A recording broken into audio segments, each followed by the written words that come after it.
اهلا وسهلا يا ايمان، مساء الخير. مساء الفل. انا اسمي لينا عطا الله وبشتغل في مدى مصر، واحنا غطينا شغل كتير جدا على مدار السنوات اللي فاتت، وحصل الهام منها باشكال مختلفه ولاسباب مختلفه. بس للتذكره، ايمان مرسال كاتبه وشاعره واكاديميه. انت بتدرسي أدب عربي ودراسات شرق أوسط في جامعة ألبرتا في إدمنتون. ايوه. فيعني أحب أبدأ كده برجوعك لمصر في زيارة تانية، زيارة من الزيارات القصيرة المتكررة بعد حوالي 20 سنة أو أكتر من هجرتك لبoston في الأول ولاحقا يعني كندا. كيف تصفين العودة من حيث البعد والقرب، بس كمان كيف تصفيها في ظل الأجواء اللي احنا فيها، اللي فيه أفكار عن البعد والتباعد بسبب الوباء؟ فخلينا احكي لنا كده عن عودتك. انا عودتي هو الحقيقه يعني هو معقد. كل رجوع له طعم وريحه، وحتى الواحد لما بيفتكر رجوعاته لمصر يعني بيبقى كل رجوع له فيه صوره مرتبط بيها اكتر من اي حاجه تانية. فانا بس يعني هعطيكي امثله. يعني اقصد انا رجعت اول مره مصر بعد سنه ونص لما سبتها يعني لبوسطن مع البيبي عشان اوريه الاهل. ده غير انك انت تيجي مره اثناء الثوره، جيت زياره قصيره يعني وفي لحظه ثوره. اللحظه اللي بعدها كانت مختلفه تماما. المره دي مع كوفيد 19 مختلفه كمان يعني. فبمعنى انه كل رجوع هو يعني في اختبار لحاجه يعني مسكوت عنها في علاقتك بالمكان بشكل او باخر. في علاقتين مختلفتين لنفس الجسد بالاصوات وبالمكان. يعني اقصد غرب كندا مش بوسطن ومش نيويورك ومش اوروبا. غرب كندا مكان بارد جدا 6 شهور في السنه. المسافات بين الناس قبل كوفيد 19 في تباعد اجتماعي. يعني اقصد لما كانوا بيتكلموا عن التباعد الاجتماعي في الاول كنت بفكر ايه اكتر من اللي احنا فيه. يعني اقصد انا لو خرجت ادخن سيجاره في بره المبنى اللي انا بدرس فيه، وفي مثلا حد تاني بيدرس بيبعد كام متر، مع ان هو مكان واحد بس مسموح فيه بالتدخين، فبتحس ان في شخصين على الايدج، على يعني الحرف بتاع المكان المسموح بيه. ففي ثقافه مختلفه فيها التباعد الاجتماعي ده طول الوقت، وفيها البروده دي واحترام الخصوصيه، وفيها انك انت صعب قوي جسمك يعدي بين اجساد تانية في شارع. يعني مفيش يعني حتى لو فيه احتفال جماعي بيبقى ده متنظم بحيث الناس ما يلمسوش بعض يعني. وانت بتيجي من ده على حي زي حي المنيل في القاهره، فبتحسي كانه جسمك فيه حاجات متعطله لمده سنه ولا سنه ونص، وبعدين بس لما جيتي خدت وقت وبعدين بتبدا تشتغل. يعني بتبدا ما يبقاش في اي انزعاج من القرب الانساني ده في الشارع وحاجات تانية كتير، والاصوات طبعا والروائح ايوه، اول حاجه قلتيها لي الاصوات لما اتكلمنا اول مكالمه. طيب ايمان، تبدو الحياه وكانها موجوده فقط لتراقب من بعيد. لماذا جاءت من جغرافيا بديله، اللي هو اول نشر ليه كان في 2006. كنت عايزه استخدم حوارنا عن البعد من خلال الشغل ده ان احنا نتكلم شويه على اكتشافات الغربة واستخدامك لفكرة شبح البيت الأول أو الوطن أو كده في تجربة الغربة أو تجربة البعد. دايما في إشارة لفكرة الشبح أو الشيء الخفي اللي جوانا في تجاربنا الآنية، وتحديدا في تجربة البعد عن قرب. فعايزة تقول لنا حاجة على ده؟ اساسا كتاب جغرافيا بالديله كان اول كتاب، يعني اول ديوان شعري ليا بعد ما سبت مصر. فده معناه ان انا قعدت كام سنه من غير ما اكتب اي حاجه فعلا، لغايه ما ما قدرت يعني الاقي نبرة صوتي في الكلام في التجربة دي. فلو احنا بنتكلم عن البعد، يعني اول ما بتسمعي كلمة بعد او هجرة او ان الكائن يكون في غير مكانه، بيبقى فيه يعني حاجات قريبة بتيجي على بالنا، يعني منها الحنين مثلا او المقارنة بين مكانين.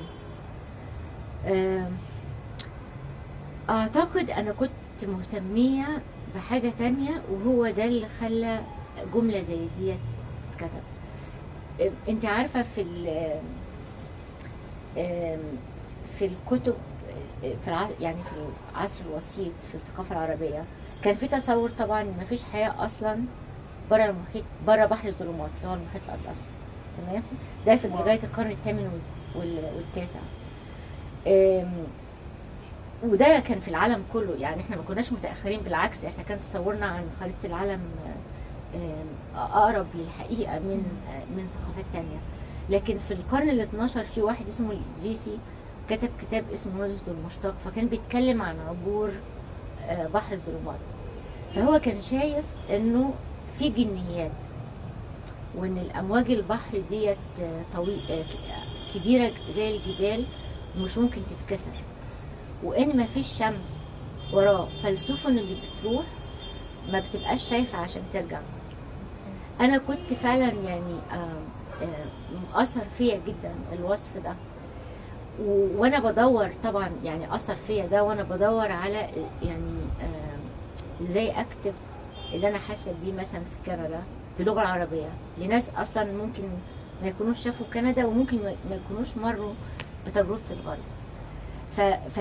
القرايه دي كانت ملهمه جدا، لانه هي خلتني احس ان السؤال مش عن البعد، هو سؤال عن ازاي تعبري بحر الظلمات ده، وهل احنا قادرين نعبره فعلا، ولا يعني اقصد مش في احتمال مثلا ان الواحد يروح وما يحصلش اي حاجه، يعني يبقى بس نقل مكانه. وكمان السؤال عن الكتابه، ازاي تتكتب تجربه العبور دي، تجربه انك انت في مكان تاني. وبالتالي كان يعني في شويه كده يعني حظ ان الواحد يحس انه يمكن الحنين مش اهم حاجه في التجربه كلها، هي يمكن الضلمه دي، الضلمه انك انت يعني عبرتي وعايزه ترجعي تاني، ترجعي مجازيا، ترجعي لان دي ثقافتك، ترجعي من غير ما ترجعي بجسدك، يعني انك انت ازاي تفضلي مرتبطه وجزء من الثقافه ديت، واسئلتك وهي بتتطور ما تكونش بتتطور في ارض اجنبيه، ما تبقاش بتتطور لانه دراسات ما بعد الاستعمار بتحب الادب يبقى شكله كذا فانا هكتب كذا، او الناس اللي جايين من اماكن مختلفه بيقارنوا بين مكانين فانا كمان هقارن. فازاي تنفي كل الحاجات ديت؟ ممكن يكون يعني الالهام ده جاي فعلا من كتاب تراثي في الجغرافيا، يعني اقصد ان هو بيخليك، بيساعدك على انك تفهمي ان الكتابه مش المفروض تبقى هنا ولا هنا ولا هنا، تبقى فين، تبقى في الرحله الداخليه ديت فعلا اللي انت بتكتشفي فيها البعد في الوطن.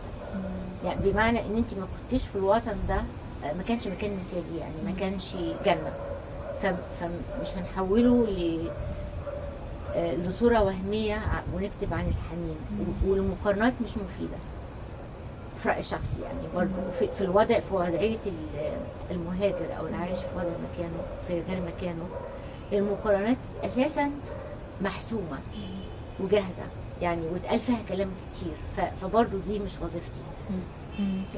يعني الصورة اللي وصفتيها أصلا يعني لعبور البحر والموج العالي، يعني بتلغي فعلا ثنائيه الحنين والتناصر، وبتلغي كمان حاله الاعتذار اللي بتخلقها عدسه ما بعد الاستعماريه اللي كتير منكم بيلاقوا نفسكم فيها غالبا، خصوصا في السياق الاكاديمي، وخصوصا في المرحله الزمنيه بتاعت الثمانينات والتسعينات لما ابتدى يظهر ده كديسيبلين. فهي حاجه ملهمه جدا انه ازاي الواحد يلاقي لوكس اخر عن هي بتطرح الحقيقه سؤال مهم، يعني اقصد هل في امكانيه اصلا للعبور ده؟ يعني انا بعتقد ان لو حصل عبور ناجح هيكون في امكانيات كتير. يعني انا بعتقد ان سيبك من الكتابه، يعني حتى اللحظه انا قابلت مثلا في كندا ناس غضبانين مهاجرين، طبعا يعني كل واحد عنده سبب للغضب، يعني من الهند هيكون غير من المكسيك، غير حد عجوز ساب مصر بعد 67. هو كان غضبان على عبد الناصر اصلا، بس الهزيمه بقى كانت يعني النهايه. كان مهندس شاب يعني ابتي مصري وجه وعاش وكده. هو قال لي حاجه انا ضمنتها في كتاب جغرافيا بديله. انا كنت بساله مره، هو كان اسمه فكري رضا الله، كنت بساله مره يا عم فكري ايه رايك في الهجره؟ سؤال طبعا عبيط جدا يعني، بس انا بنكشه يعني، لانه هو كان دايما اي حوار بيوصل للسياسه وبيوصل لعبد الناصر وبيوصل للهزيمه. يعني الراجل كان عايش هناك، شوفي بقاله كام سنه. لما انا قابلته في 2002 ولا 2003 وهو كانه لسه سايب مصر امبارح. فهو ده عكس التنصل، يعني في ناس بتتنصل ودي حاجه مش اخلاقيه، يعني اللي هو فكره انه مش عايزين اي حاجه خلاص، يعني احنا كنديين، احنا امريكان. وفي ناس ما عبرتش بحر الظلمات زي عمو فكري. فهو قال لي بمنتهى البساطه يعني الهجره خطأ لا يصححه الا الاستمرار فيه. فانا ضمنت الجمله بتاعته في الديوان، لاني كنت حاسه فعلا انها جمله عظيمه، وهي بالنسبه له عندها يعني بالنسبه له في معنى محدد، بس بالنسبه لي انا هاخدها واعمل معنى تاني خالص. هي خطأ فعلا مش بيصححه غير الاستمرار فيه، لانك لو نجحت في العبور النفسي ده في امكانيات كتير جدا هتمنعك انك انت تلخصها او ترفضها، او حتى لو رجعت بلدك ورجعت تعيش هناك الهجره دي حصلت خلاص.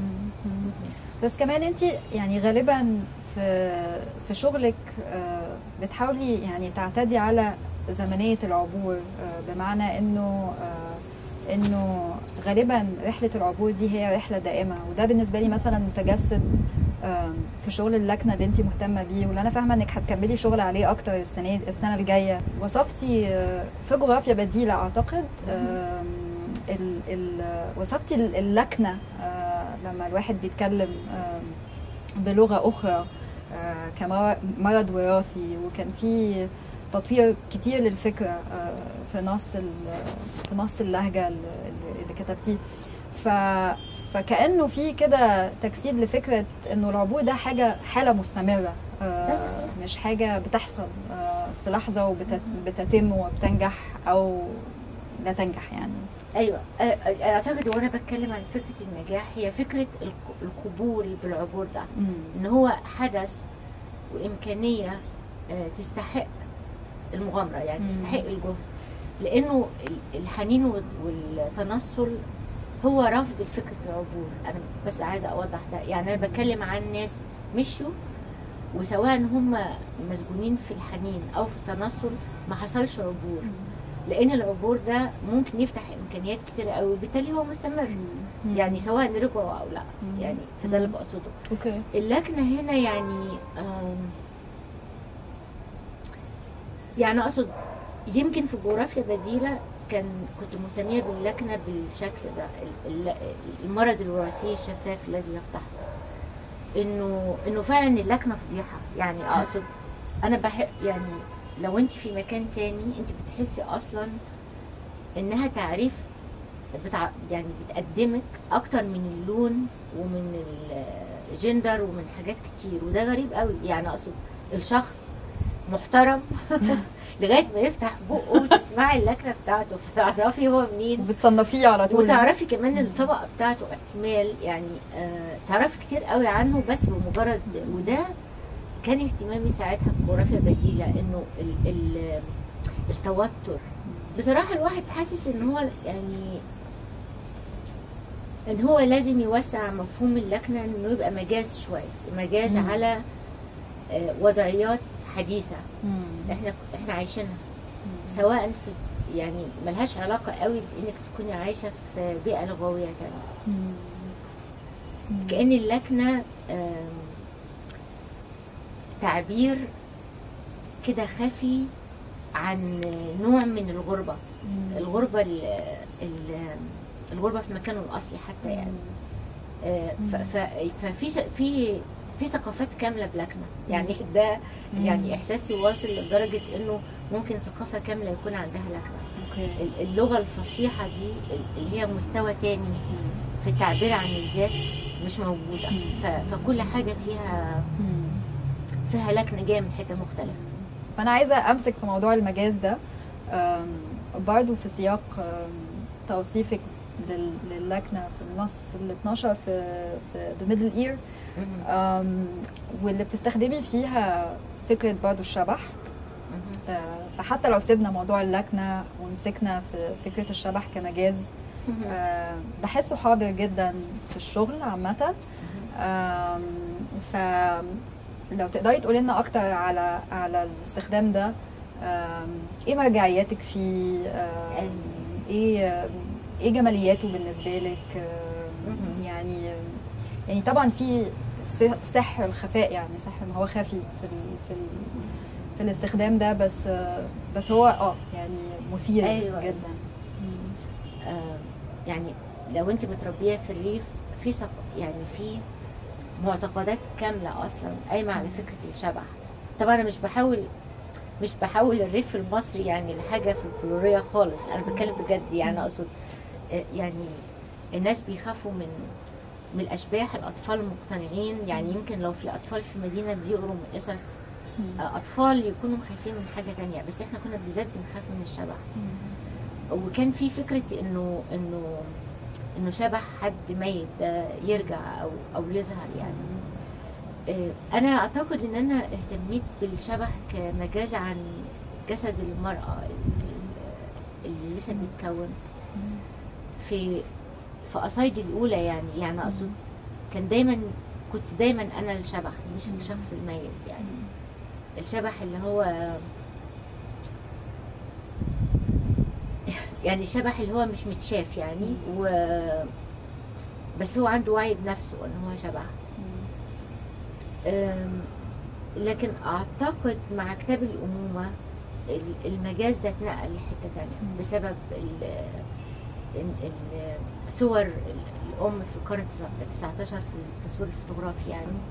وازاي ان الام كان لازم تختفي ورا صوره طفلها عشان يبقى الطفل في مركز الصوره. ففكره التحول الى شبح باراده دي يعني كان ملهم فعلا يعني. وما كانش عندي رغبه اوصل للمعنى القريب بقى. احنا بنتكلم عن البعد والقرب، المعنى القريب قوي اللي هو انكار الذات يعني. اللي هو الام يعني بتختفي لان الحب بتاعها غير مشروط مثلا. يعني الواحد كان عايز يشوف حاجه تانية في الاختفاء ده. هو ده يعني النيانس بتاع كتاب الأمومة، انه يعني متجاوز جدا التوصيفات التقليدية لإنكار الذات وهكذا. يعني في حالة توصيف أكثر عنوية لفكرة الأم، غالبا يعني مستوحاة من صورة الأم المختفية وهكذا. يعني عايزة أسمع تاني منك تجربة الأمومة أو تفكيرك في تجربة الأمومة كتجربة ابتعاد، وتجربة الابتعاد دي كتجربة صانعة للهوية بشكل من الأشكال. وأنا حاسة إن إحنا يعني مشينا مع الابتعاد ده بمعنى الهجرة والعبور. ولو احنا هنتكلم عن الأمومة يعني أنا بحس فعلا إن كلمة الفطام هي اللي هتبقى يعني المفتاح الواحد ممكن يفكر فيه يعني. لأنه دايما في الكلام عن التروما بتاعت الفطام بيبقى الطفل هو اللي بيتفطم مش الأم يعني. بس لو انت بس يعني غيرتي الوضع ده واتكلمتي عن ضرورة ان الام هي نفسها تعمل حالة انفصال ما بدل الاتحاد اللي تم ده. ساعتها يعني احتمال يكون في قدرة للأم كفرد، يعني إنها تدرك كمية الصراع والذنب بقى وكل الحاجات اللي أنا حاولت أحط إيدي عليها في كتاب واللي ما حاولتش وفكرت فيها بعد، يعني إن هو يعني الفطام ده ممكن يكون حاجة أساسية في عمل علاقة أمومة فيها فعلا حب وفيها تواصل واتصال من غير عبء صورة الأمومة في المتن العام، اللي هي الصورة المثالية، الأم المضحية طول الوقت واللي عندها إنكار ذات واللي ما بتشتكيش واللي أساسا شرط إنها تكون أم إنها ما تكونش عندها هوية منفصلة عن فكرة أمومتها.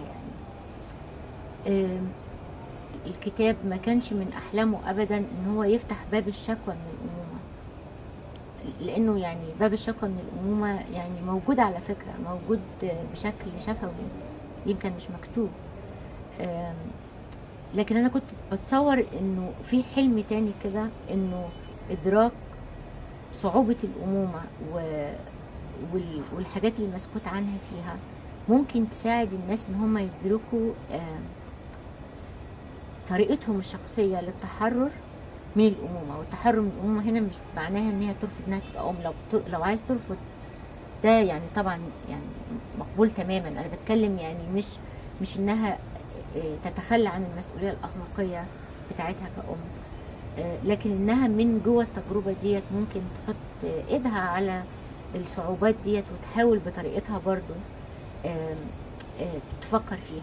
طرح الأسئلة ديت هدفه ان ازاي الامومه تبقى اصلا جزء اصيل في الهويه وتعيد ترتيب كل الحاجات اللي حواليها، ومش شرط ان انت تحسي بالحريه بنفس الطريقه اللي كنت حاسه بيها قبل كده، ولا بالهويه بنفس الطريقه، ولا بالانوثه بنفس الطريقه.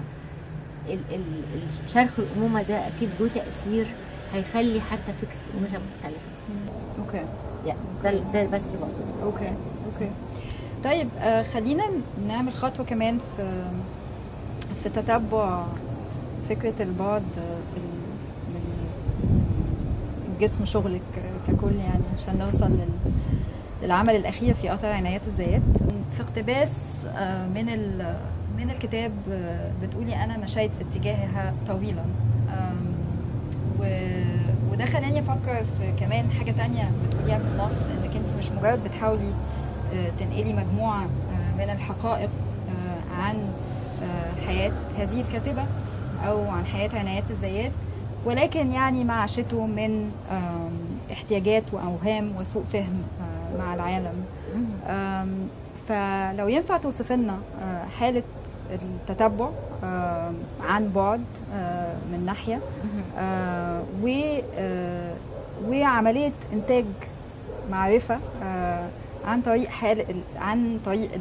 حالة البعد ومحاولة التقارب ومحاولة سكنة الآخر والتلاقي بتاع الذوات أو التلاقي المتخيل بتاع الذوات اللي بيحصل في شغل زي ده. بيحصل انك انت يبقى عندك سؤال شخصي عن حد، وبالصدفة الحد ده يكون عنده قصة، لكن القصة ديت تم استبعادها في الأرشيف الرسمي وفي الأرشيفات الشخصية. فعلى قد قدر الطاقة بيتم البحث، يعني فهماني؟ وطبعا طول الوقت في ارتباكات ان المسار يتغير، انك انت في لحظة تحسي بالتعاطف الشديد معاها او بالغضب الشديد عليها او فاعتقد ان انا اتعلمت من خلال التجربة دي فعلا كتير انه فعلا علشان نقرا الماضي لازم نغير مكاننا طول الوقت. يعني استحالة تقري وانت داخله عارفه انت هتقريه ازاي، لان لو ده حقيقي انت هتكون عارفه النتيجه من الاول. يعني النتيجه من الاول كانت ان انا عايزه اعرف قصه عناية ازاي، بس بعد شويه ما كانش ده الهدف اطلاقا. يعني انا بحس ان اساسا معظم الماضي بتاعنا هو خفي وبعيد فعلا. يعني اقصد انت عندك اختيارات جوه الخفي والمستبعد. يعني هي مش عناية الذات بس المستبعده، يعني ما انا شايفه ان دوريا شفيق مستبعده. ومش شرط حتى انها تبقى امراه كاتبه عشان تبقى مستبعده. في حالات حالات ثقافيه كامله مستبعده. انت فاهماني؟ فانا كنت بس بتصور انه التقاطع مع الشخص ده بالذات ممكن يعطيك الطاقه دي. ما هو لازم يكون في يعني يكون في سبب يخليك تشتغلي على حاجه سنين او تمشي وراها من مكان لمكان. يعني الاسباب دي ممكن تكون عمليه جدا، ان انا عايزه اكتب تاريخ للست دي. في حال تانية مش هينفع، يعني مش هينفع اعمل ده. كان لازم يكون في سبب تاني وهو التقاطع ده، اللي هو بيخليكي حتى تشوفي الاختلافات. وبالتالي انا بعتقد ان اي قراءه للماضي هي قراءه لنفسنا فعلا. يعني اقصد انت بتكتشفي ايه اللي بيخصك في الماضي وانت بتقرا الماضي مش قبلها. فكان ممكن مثلا في لحظه مختلفه اكون مش مهتميه بالذات فعلا بقضايا النشر في الستينات. يعني اقصد اطلاقا. يعني انا حتى يعني ككاتبه شابه ما كنتش مهتميه ولا في خناقه مع الحكومه ولا بنشر عندهم. يعني اقصد فما كنتش مهتميه بالموضوع ده اصلا. لكن لما بترجعي تقري الماضي بتشوفي ده جزء من حاجه اكبر بكتير جدا مؤثره لغايه النهارده. شكل السلطه دي وشكل القوانين دي وشكل المجتمع ده. فانا اقصد يعني احنا بنعرف حاجات عن نفسنا كمان يعني اثناء تجربه القراءه. لان هو يعني المصير الشخصي، يعني اقصد من حق اي حد يفكر ان المصير الشخصي دي حاجه قدريه. هو ربنا كاتب كده لعنايات الذات من قبل ما تتولد، رايت؟ بس هو المصير الشخصي فعلا هو نتاج كل ده. يعني انا يعني مش ممكن الواحد يعني يفكر انه البرنامج اللي انا كنت بسمعه في التاكسي وانا جايه هنا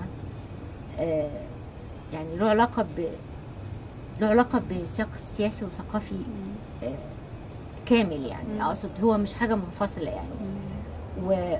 وتعبيره عن كل الحاجات العميقه اللي احنا مش شايفينها ديت ممكن نفكر فيه. لكن في حياه شخص بقى لعبه المصائر ديت مش لعبه قدريه بالمره، هي لعبه داخل فيها يعني جمال عبد الناصر شخصيا كان بالنسبه لي شخص له دور وانا بفكر في عنايات.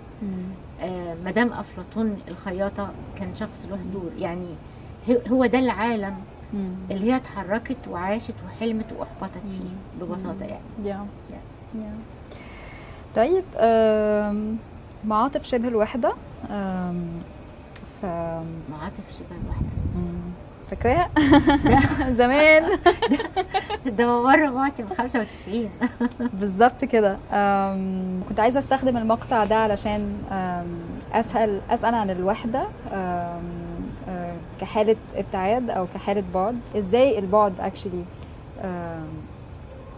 ممكن يكون حاله او سنسبيليتي نقدر ننتج من خلالها او نشتبك من خلالها بشكل مختلف شويه. السؤال بتاعك خلاني افكر في حاجه يعني ذكراها هتيجي قريب جدا، ذكرى الثوره المصريه. فهو الاحساس بالوحده هنا احساس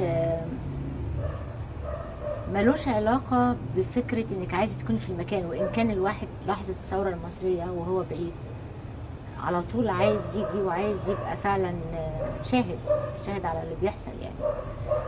لكن كان في وحده بتحسيها في لحظات المجد الجماعي من نوع تاني، ان انتي اصلا ما فيش جواكي، ما كانش فيه موجود مكان لده.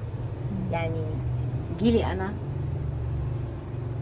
ما كانش ابدا شايف ان هو هيقدر يغير الواقع السياسي باي فعل بجسده يعني، ولا حتى بالكتابه طبعا. بس اقصد ما كانش شايف ان هو في حوار او متورط بشكل مباشر في ده. زائد ان معظم الناس الواحد بيعرفهم من الجيل ده هاجروا من اخر التسعينات واول الالفيه، وبقى الوضع كانه وضع ابدي مش ممكن حتى التفكير في تغييره. لحظه الثوره لحظه مختلفه، من بدايتها لازم حد زي يحس بالوحده، بمعنى ان هو مش مشارك فيها، مش جيله اللي دعا ليها يعني، وهو بعيد، يعني مش ممكن حتى يكون احد الافراد اللي بيشكلوا من الجسد الجمعي ده. فهنا بيتم فعلا حالة اشبه بالتحول، يعني التحول للمتابعه الشديده، ولانك تحسي انك انت متورطه، ولو في ايدك اي حاجه عايز تعمليها وكمان تيجي. وانا فعلا جيت يعني في فبراير، اللحظه اللي جيت فيها وبدات اروح الميدان وكان في اعتصام، اللحظه دي هي اللي انا حسيت فيها بالوحده الحقيقيه. وكأن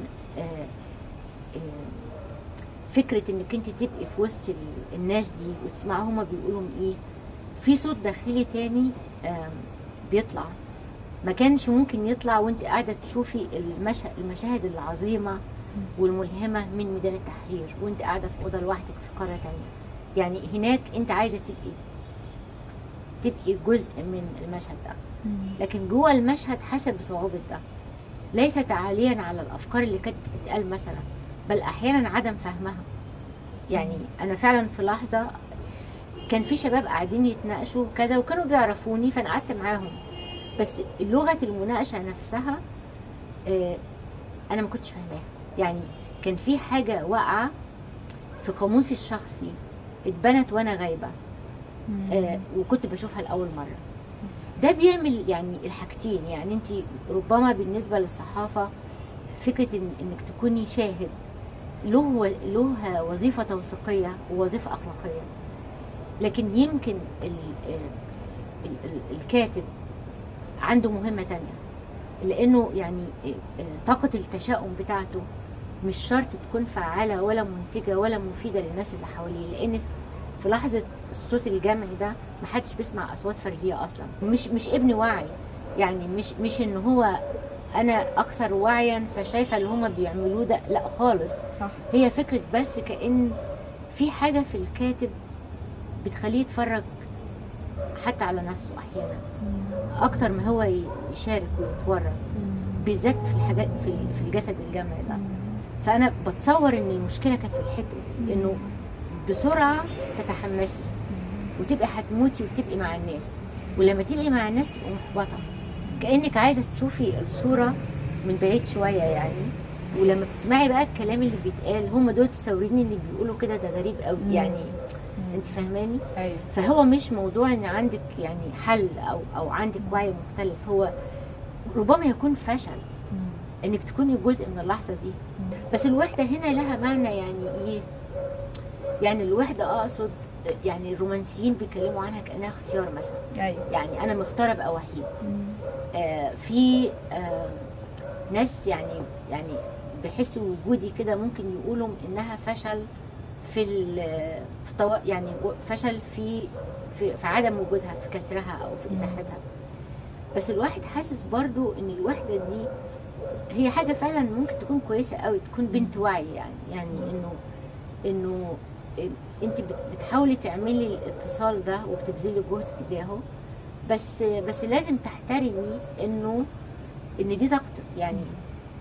يعني انا فاكره كان واحنا صغيرين يعني مجموعه من الكتاب الشباب كده، حد فينا قال انا واصدقائي في عزله. اوكي. فغيري بقى انا واصدقائي في عزله لانا واصدقائي في وحده، بمعنى ان يعني ممكن حتى جماعه تبقى بتعاني من الوحده دي مع بعض، يعني مش بمعنى شخص لوحده اللي بيعاني الوحده يعني. وانا بعتقد ان احنا في لحظه زي دي دلوقتي، ان في جماعات في الحقيقه هي في عزله وهي داخليا كجماعه بتعاني من الوحده دي وما عندهاش حل تاني يعني. صحيح. ويعني ازاي نحول، مش بمعنى كنت اقوليه سخيف يعني، بس ازاي نحول الحاله دي من حاله وفاء لحاله وجود بشكل من الاشكال، بمنطق ادراكها، تسليم بيها، وفي نفس الوقت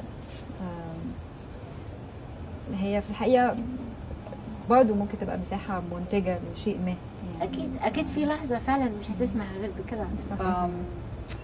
انا استمتعت جدا، وانا كمان دي لحظه ودي لحظه رائعه لدخول القط معانا في النقاش. كنت بقولك في البريك يعني ان انا حاسه انه يعني مش عارفه قد ايه انه زي ما بيقولوا بالانجليزي الواحد does justice لما بنحاول نعمل كده رحله مكثفه لتراثك الادبي كله في خلال ساعه حلوة زمن. قوي تراثك الادبي. شفتي؟